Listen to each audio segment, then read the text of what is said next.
Alunos e alunas, um grande abraço a todos vocês. Nós estamos iniciando essa semana um novo tema dentro dos nossos estudos.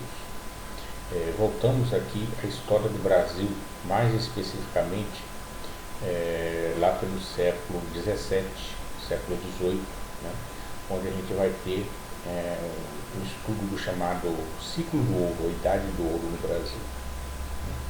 Lembrando que nós tivemos ali na história brasileira uma primeira fase chamada ciclo do pau-brasil. Depois nós temos o advento dos engenhos, das grandes fazendas de cana-de-açúcar, né, chamado ciclo do açúcar. Para o final do século XVII, ali pelos anos 1600, final dos anos 1600, 1695 mais especificamente, a gente tem um grande declínio da produção de açúcar, que os holandeses que estiveram em Pernambuco, aqui no Brasil, depois partiram para as Antilhas e estavam produzindo esse açúcar de muito boa qualidade e conseguindo um preço melhor e vendendo muito isso na Europa.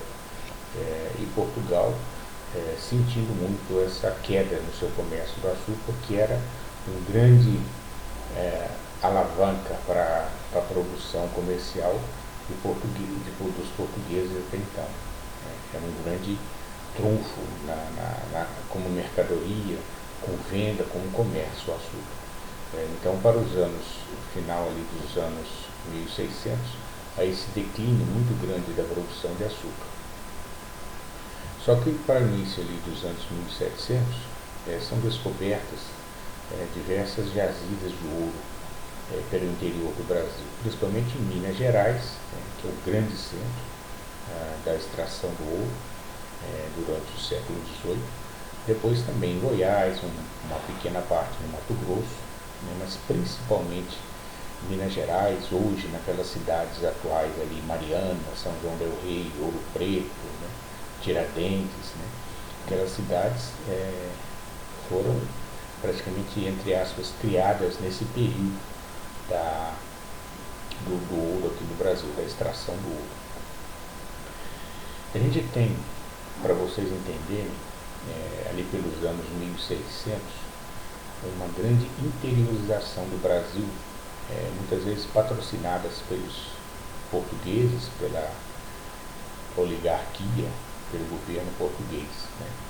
Procurava-se, já com esse declínio do açúcar, e só havia isso no Brasil até então, essa produção do açúcar, eles perceberam que haveria essa necessidade de uma interiorização do Brasil. Então nós tivemos aqui dentro do Brasil as chamadas bandeiras, os bandeirantes, né, que, entre aspas, invadiram o território do brasileiro, interiorizaram, partiram para explorar, porque eram pouco conhecidos no interior do Brasil.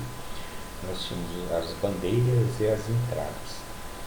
As bandeiras, principalmente, eram feitas por homens, né, portugueses, bandeirantes que se destacaram, como Fernão Dias, Borba Gato. Né. Eles iam no intuito de desbravar esse interior do Brasil, aprisionar índios, trazer índios para serem escravizados, mais aqui no litoral. Né. E com isso acabaram descobrindo, pessoal, essas grandes reservas de ouro aí nessa região de Minas. Conforme eu disse, Goiás e Mato Grosso também, mas o grande centro foi Minas Gerais. E com essa descoberta desse ouro, isso atraiu muita gente de fora do Brasil, principalmente de Portugal, alguns europeus, outros também vieram, mas principalmente vieram muita gente de Portugal atraídos por esse ouro, por essas minas de ouro. Vieram gente de todo tipo de Portugal, vadios, ladrões, malfeitores, tudo quanto é gente que se debandou de Portugal para cá, no intuito de achar esse ouro e vendê-lo e se ficar rico. Essa é a verdade. Né? Então isso aí, essa fase do ouro, ela foi assim, vamos dizer, com o ápice nos anos 1750, 1770, 1780.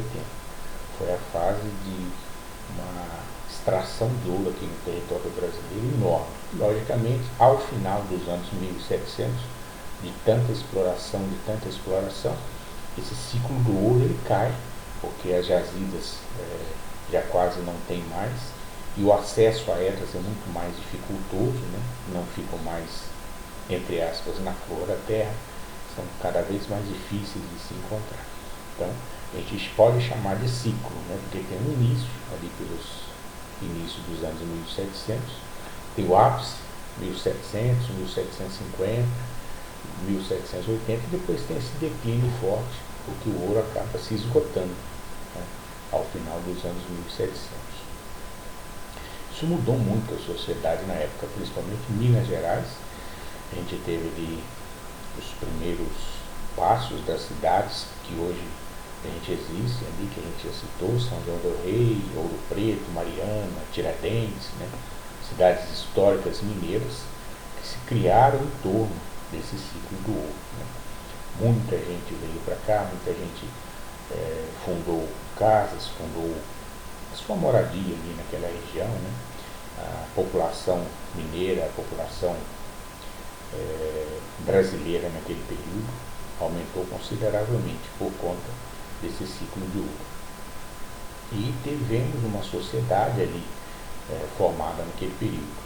Os grandes ricos, né, formados pelos fazendeiros, pelos mineradores. Depois temos aquela fase média, em número maior, né, pequenos comerciantes, mascates, né, e uma grande leva de população pobre, vadia, que muitos recursos não tinham, os escravos eram a sua maioria naquele período. Todo esse trabalho que é feito nas minas, essa extração de ouro, tudo isso é feito pelos escravos negros africanos. Sofriam muito, eram muito mal alimentados, tinham assim cargas de trabalho em horas durante o dia muito extensas, né? Eram muito, entre aspas, judiados naquele período. Então esse foi o ciclo do ouro aqui no Brasil, né? Os portugueses, nesse momento, lembrando que o Brasil era colônia de Portugal, o Brasil não era um país independente, não tinha governo próprio, nós pertencíamos a Portugal.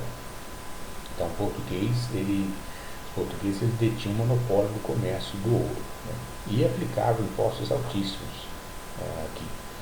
Alguns nomes dos impostos, como a derrama, que era uma taxação, né, desse ouro produzido, né? Existiam o quinto, né, porque 20% de toda a produção do ouro deveria pertencer a Portugal. A derrama significa que deveria haver uma meta de 1.500 quilos de ouro por ano atingido pela colônia. Se isso não acontecesse, penhorava-se os bens dos senhores das lavras. Lavras eram aquelas empresas especializadas em extrair esse ouro, mas que era tocado pela mão de obra escrava, né? Havia as casas de fundição, onde o ouro era derretido, transformado em barras, e eles recebiam um selo que as tornava legítimas para serem negociadas. Tudo isso foi necessário, segundo o governo português, porque estavam acontecendo diversos desvios e sonegações, que, quando descobertos, eram duramente punidos, né? Então nós tivemos como impostos a chamada captação, né, que era um imposto pago pelo senhor das lavras por conta dos escravos que trabalham por lotes. Aí a derrama e o quinto, que a gente comentou já com vocês. Durante essa fase, pessoal, a gente vai citar numa próxima oportunidade, uma outra aula mais especificamente. Mas toda essa situação de exploração do governo português aqui na metrópole, com o pessoal que já estava aqui, porque lembrando que nós estamos aí por volta dos anos 1750, né, século XVIII. Quer dizer, o Brasil foi descoberto em 1500, a chegada dos portugueses aqui em 1500. Depois de uma colonização do Brasil com pessoas indo para cá, ela passou a ser mais efetiva a partir de 1530, 1540. E nós já estamos aí nessa idade do ouro pelo século XVIII, metade, 1750, 1770. Então haviam aqui no Brasil muitos portugueses que vieram, mas haviam já aqueles brasileiros que haviam nascido aqui em território brasileiro, né? Então eles se revoltavam, não queriam saber dessa taxação, dessa cobrança de impostos absurdos, desse sofrimento que eles passavam, e sem valor algum. Então começa a haver muitas revoltas, muitas situações, muitos movimentos sociais revoltosos contra o abuso dos políticos portugueses, contra o abuso da coroa portuguesa. Nós vamos citar aí como movimentos mais fortes desse período a chamada Guerra das Emboabas, a Inconfidência Mineira, né, e também a Conjuração Baiana. Né. São movimentos que ocorreram tentando aí até um desligamento de Portugal, né, de colônia do Brasil contra Portugal, mas movimentos também sim, revoltosos contra a situação daquele momento. Isso a gente vai estudar mais especificamente na próxima aula. Nós vamos falar sobre esses movimentos revoltosos, né? A Guerra das Emboabas, a Inconfidência Mineira, a Conjuração Baiana, também movimentos revoltosos em Pernambuco. A gente vai rever isso numa próxima aula, mais especificamente vocês vão entender. Mas são movimentos, na verdade, que se voltam contra a metrópole, que se voltam contra Portugal, que estavam cansados de tanta exploração, de tanto lucro que os portugueses queriam obter, e os brasileiros que aqui estavam sempre subordinados, submetidos a altos impostos, a muitos sacrifícios, né? E, na verdade, sem valor algum. Nós tivemos nesse período, só para comentar com vocês, a Inconfidência Mineira, que é uma das mais conhecidas, né? Formada por altos. Quem que eram esse pessoal que se revoltou na Inconfidência Mineira? Alguns intelectuais, fazendeiros, militares e donos de minas, considerados a elite brasileira sob a influência das ideias de liberdade que vinham do iluminismo europeu. Olha aí a influência do iluminismo que existia na Europa, mais especificamente na França nesse período, que essas ideias, entre aspas, iluminaram as cabeças aqui desses intelectuais, desses pessoal de maior poderio financeiro aqui no Brasil, que acabaram na chamada Inconfidência Mineira. Mas, conforme eu disse para vocês, são temas mais específicos desses movimentos revoltosos que a gente vai verificar numa próxima aula. O que é importante vocês assimilarem nesse momento é essa fase do ciclo de ouro que ocorreu aqui no Brasil, esse ouro que foi descoberto pelos bandeirantes que desbravaram o Brasil aí no final dos anos 1600, no início dos anos 1700, acabaram descobrindo essas minas de ouro, né, principalmente ali no estado de Minas Gerais, onde hoje se localizam as cidades históricas mineiras, né. Houve uma debandada de europeus, de portugueses aqui no Brasil, para explorar essas jazidas de ouro, essas minas de ouro, né.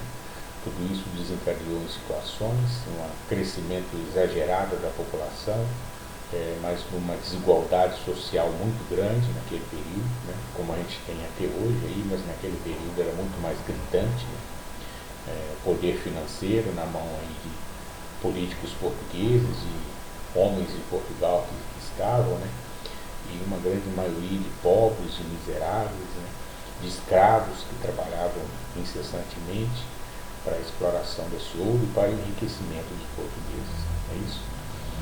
Pessoal, façam uma boa leitura dos textos, vocês vão poder compreender bem tudo isso que a gente comentou aqui. Façam a leitura desse resumo que vocês têm na parte inicial, para vocês conseguirem compreender tudo o que aconteceu naquela época. Vocês vão conseguir bem responder as perguntas ao final aí dos textos, a partir do momento de uma leitura bem feita, com calma e com tranquilidade. Desejo para vocês bons estudos, espero que fiquem bem em suas casas, junto de seus familiares, e a gente volta na semana que vem, dando sequência a outros assuntos com vocês. Tudo de bom, um grande abraço para vocês, para seus pais, para suas mães, e até uma próxima oportunidade. Tudo de bom, pessoal. Até lá.